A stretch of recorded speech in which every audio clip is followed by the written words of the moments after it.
வணக்கம்.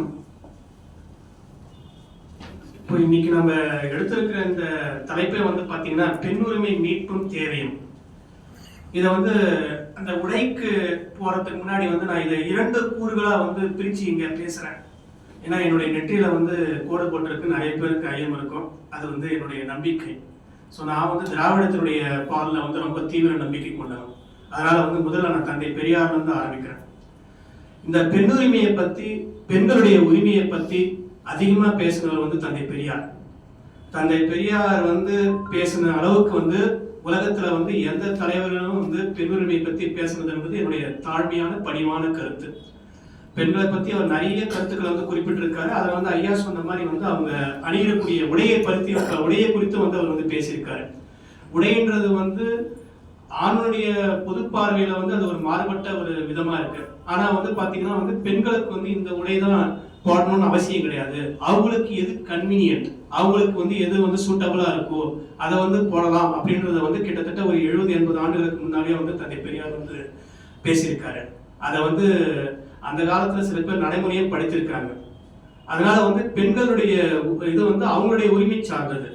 அதை நம்ம யாருமே குறிக்கிட முடியாது. அதில் நம்ம இன்வால்வ் ஆக முடியாது. இப்போ நான் இங்க சொல்ல வர செய்தி என்னன்னா இந்த மீட்புன்றது இருக்கா அப்படின்ற ஒரு கேள்வி எழுது. நாம் நிறைய பேர் பேசியிருக்கோம். ஆண்டாள் ஐயா சொன்ன மாதிரி 40 பெண் பார்ப்பவர்கள் சங்க காலத்துல இருந்தாங்க. அதுக்கப்புறம் 8ஆம் நூற்றாண்டுல ஆண்டாள் இருந்தாங்க.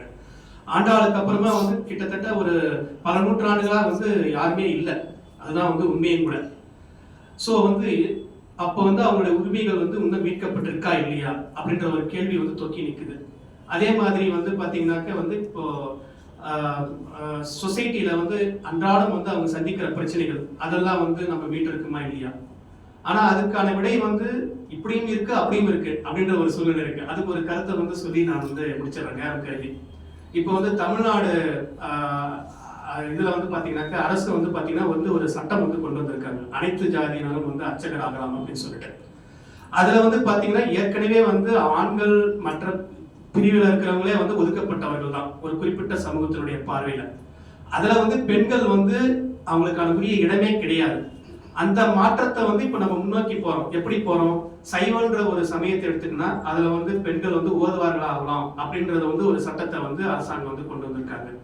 வைணவன்ற ஒரு நெறிய போகும்போது வைணவத்துல அந்த பாசுரங்கள் சொல்லுவாங்க, திவ்ய பிரபந்த பாசுரங்கள். அதை பாடி அவங்க அர்ச்சகர் ஆகலாம் அப்படின்ற ஒரு சட்டத்தை கொண்டு வந்திருக்காங்க. அதாவது இவ்வளவு ஒரு சிக்கலான சூழ்நிலையிலும் சில மாற்றங்களும் நடந்துதான் இருக்கு. இது எப்படின்னா இது ஒரு கண்டினியூஸ் ப்ராசஸ். அதனுடைய அந்த மாதிரி ஒரு நடைமுறை சிக்கல் இதெல்லாம் நம்ம மீண்டு வந்தாதான் முழு பெண்ணுரியை மீட்க முடியும். அதற்கு வருங்காலம் துணை புரியும் அப்படின்றது நான் நம்புறேன். வாய்ப்புக்கு நன்றி.